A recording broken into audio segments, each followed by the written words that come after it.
खामोशाई, जिंदगी बड़ी होनी चाहिए, लंबी नहीं। ये लो, फिर तुम्हारी आंखों में पानी। मैंने तुमसे कितनी बार कहा है पुष्पा, मुझसे ये आंसू नहीं देखे जाते। I hate tears.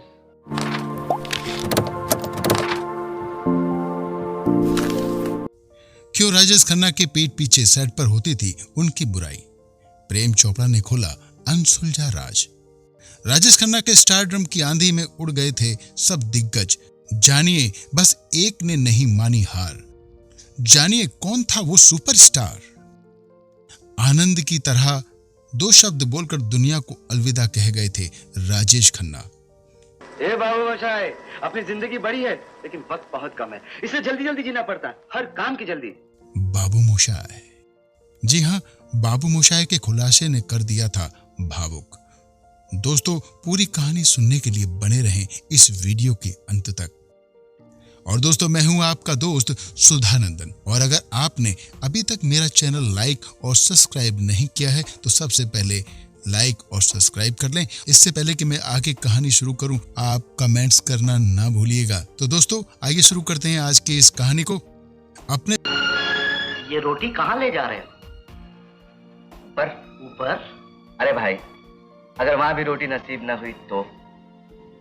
इस जमाने के मशहूर अभिनेता राजेश खन्ना ने एक से बढ़कर एक सुपरहिट फिल्में दी। आनंद एक्टर की फिल्में आज भी उनके चाहने वाले बड़े चाव से देखते हैं।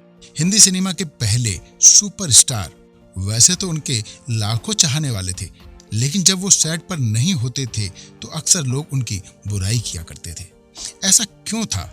इसकी वजह प्रेम चोपड़ा जी ने बताई। राजेश खन्ना हिंदी सिनेमा के एक ऐसे अभिनेता थे जिनकी फिल्में आज भी दर्शकों के दिलों को आनंद से भर देती है। इंसान को दिल दे, जिस्म दे, दिमाग दे, लेकिन ये कमबख्त पेट मत दे। उसे पेट देता तो उसे भूख मत दे। उसे भूख देता तो 2 वक्त की रोटी का इंतजाम करके भेज, वरना तुझे इंसान को पैदा करने का कोई हक नहीं है। 1966 में फिल्म आखिरी खत से अपनी शुरुआत करने वाले राजेश खन्ना ने स्टारडम के उस मुकाम को छुआ जिसे पाने के लिए कई सितारे तरसते रह गए। बाकी है अभी रात में रस बाकी है, पाके तुझको तुझे पाने की हवस बाकी है। इंडस्ट्री के पहले सुपरस्टार बने। राजेश खन्ना को प्यार करने वालों में महिलाओं की लिस्ट काफी लंबी थी। ऐसा कहा जाता है कि लड़कियां उनके पीछे इतनी दीवानी थी कि वह खून से उन्हें लेटर लिखा करती थी। हालांकि सफलता सिर पर चढ़ जाए तो वह आपके लिए मुश्किलें भी खड़ी कर सकती है। कुछ ऐसा ही हुआ था राजेश खन्ना के साथ। जब उनके सामने लोग हंसकर बातें करते थे, लेकिन जैसे ही वह पीट करते उनके बारे में गलत बातें होना स्टार्ट हो जाती। किसी की कमाई तो खाता हूँ। खाते कहो बंधु, पीते कहो। बॉलीवुड के विलन प्रेम चोपड़ा जी ने हाल ही में बताया कि आखिर किस आदत की वजह से पीठ पीछे लोग राजेश खन्ना की बुराई किया करते थे। आदत से परेशान थे लोग। प्रेम चोपड़ा और राजेश खन्ना ने भी कई फिल्मों में एक साथ काम किया। उस समय पर हीरो और विलन की जोड़ी काफी हिट रही। मैंने सोचा मल्होत्रा, आपस के झगड़े से क्या फायदा, आज इस खुशी के मौके पर हम भी शामिल हो जाते हैं। हाल ही में प्रेम चोपड़ा जब अरबाज खान के शो द इविसिबल में खास मेहमान बनकर पहुंचे तो उन्होंने उनके और अमिताभ बच्चन के साथ कुछ पुरानी यादें ताजा की। प्रेम चोपड़ा जी ने बताया, राजेश खन्ना वैसे तो बहुत ही उम्दा एक्टर थे, लेकिन उनकी एक आदत लोगों को बिल्कुल पसंद नहीं आती थी। काका की उस बुरी आदत के बारे में ठीक बोला ना? यकीन मानिए, आपके आने से हमें बहुत खुशी हासिल हुई। मुझे देखिए ना, आज की पार्टी में ने कहा, हमारी सुबह 9 बजे की शिफ्ट होती थी और वह 12 बजे के बाद आते थे। सब चीजें तैयार होती थी। जब वो सेट पर नहीं होते थे तो लोग गुस्से में बोलते थे कि क्या है यार, इतना इंतजार, सब कुछ रेडी है।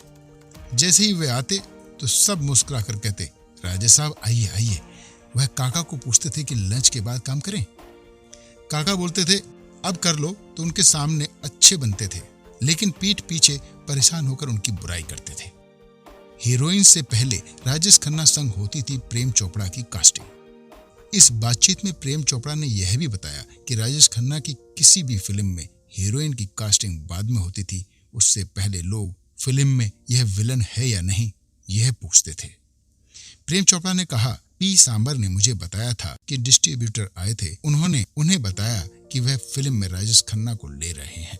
डिस्ट्रीब्यूटर से उन्होंने जैसे ही हीरोइन को कास्ट करने की बात की तो उन्होंने पूछा कि ये तो बताओ मूवी में प्रेम चोपड़ा है या नहीं। ऐसा इसलिए क्योंकि राजेश खन्ना और मेरा एक पेयर बन गया था, तो वही सिलसिला चलता गया। इन फिल्मों में खूब जमी थी दोनों की जोड़ी। प्रेम चोपड़ा और राजेश खन्ना की फिल्मों की बात करें तो दोनों ने साल 1969 में रिलीज हुई फिल्म डोली से लेकर दो रास्ते, कटी पतंग, दाग, ए पोयम ऑफ लव, अजनबी, प्रेमनगर, महाचोर, महबूबा, त्याग, आंचल और जानवर जैसी फिल्मों में साथ काम किया। बाप बनकर बेटे की तरह पाला इन्हें, इस काबिल किया कि आज ये दुनिया में नजर उठा के जी सके। तुम कहना क्या चाहते हो? राजेश खन्ना के स्टारडम के आगे अच्छे अच्छे फिल्म कलाकार बैकफुट पर चले गए थे, लेकिन एक अभिनेता ऐसा था जो काका की आंधी के आगे चट्टान बनकर खड़ा रहा और फ्रंट फुट पर आकर अपने अभिनय की छाप छोड़ी। आइए आज के इस वीडियो में जानते हैं कि वो कौन एक्टर था जिसने राजेश खन्ना के दौर में भी हिंदी सिनेमा में अपना सिक्का चलाया। एंटरटेनमेंट डेस्क, नई दिल्ली। यहाँ इस हालत में रिक्शे वाले मारे मत कहना, मैं भीख मांग रही थी। आराधना फिल्म सन 1969 में आई थी और दो रास्ते जैसी फिल्मों की रिलीज के बाद 70 के दशक की शुरुआत से पहले हिंदी सिनेमा में राजेश खन्ना के नाम का तूफान आया। उस वक्त राजेश खन्ना की लोकप्रियता इतनी थी कि घर में बच्चा पैदा होता तो उसका नाम राजेश रखा जाता था। काका के स्टारडम के आगे बड़े बड़े कलाकारों की नींव हिल गई थी और हर तरफ इंडस्ट्री में राजेश राजेश की गूंज थी। हालांकि उस वक्त एक अभिनेता ऐसा भी रहा जिसने अपने पांव जमाए रखे और राजेश खन्ना के दौर में अपना दबदबा कायम रखा। आइए जानते हैं कि वो कलाकार कौन है।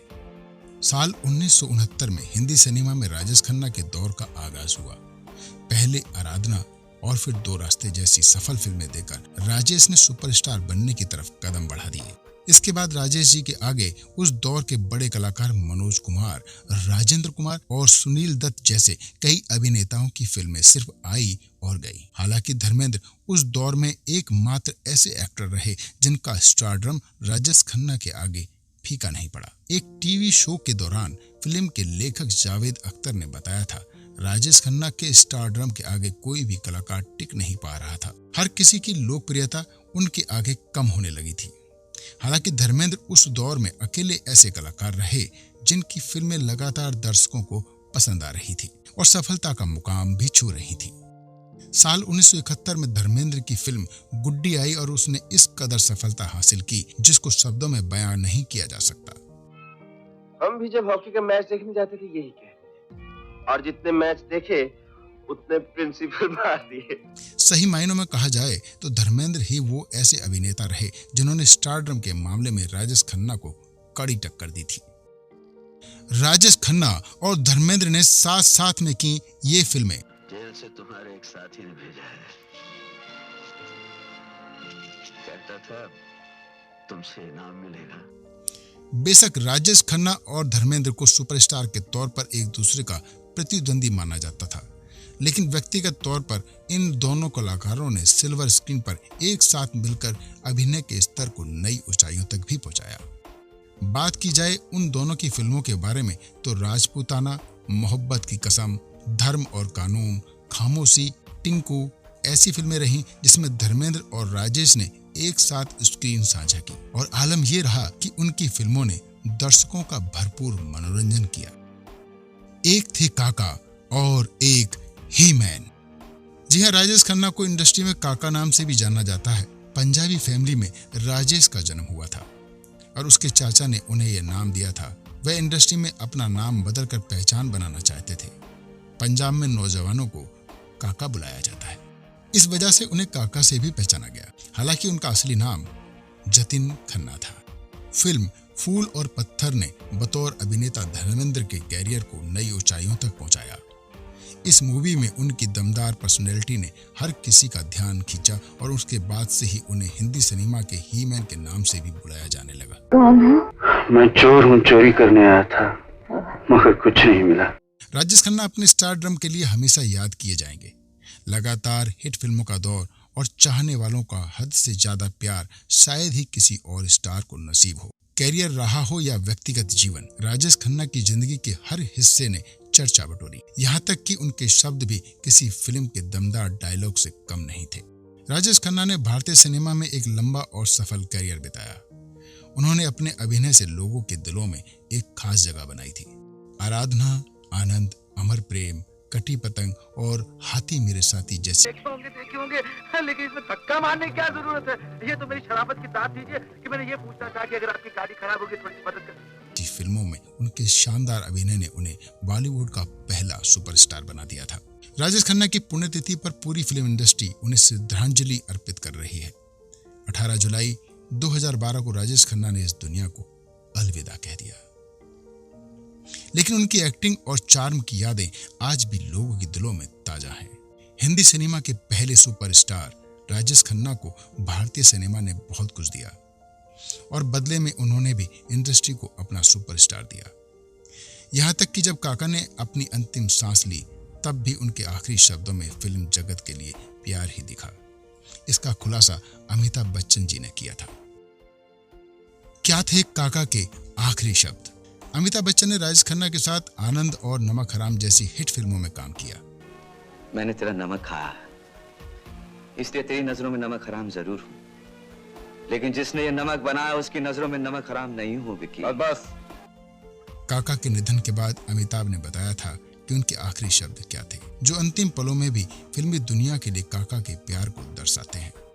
अमिताभ बच्चन ने राजेश खन्ना के निधन के बाद अपने ब्लॉग में एक पोस्ट किया था जहां उन्होंने काका के आखिरी शब्द का जिक्र किया था, जो उन्हें एक्टर की श्रद्धांजलि के दौरान पता चले थे। अमिताभ बच्चन ने लिखा, जब मैं आज दोपहर उनके घर पर श्रद्धांजलि देने बैठा तो उनके निधन की खबर सुनने के तुरंत बाद उनके एक करीबी व्यक्ति मेरे पास आए और रुंधे हुए गले के साथ मुझे बताया कि उनके आखिरी शब्द क्या थे। समय हो गया है, पैकअप। जी हाँ, यही थे राजेश खन्ना के आखिरी शब्द। राजेश खन्ना की विरासत। राजेश खन्ना ने अपनी फिल्मों के जरिए जो विरासत छोड़ी वो आज भी जिंदा है। भाषा का नाम है संस्कृति और हिंदुस्तानी। हिंदुस्तानी? नहीं तो क्या तुर्किस्तानी? उनके डायलॉग, उनकी मुस्कान और उनके गाने आज भी फैंस के दिलों को छूते हैं। जिंदगी कैसी है पहेली हाय। वे एक ऐसे अभिनेता थे जिन्होंने अपने अभिनय से न केवल बॉक्स ऑफिस पर राज किया बल्कि लाखों दिलों पर भी कभी ना मिटने वाली छाप छोड़ी।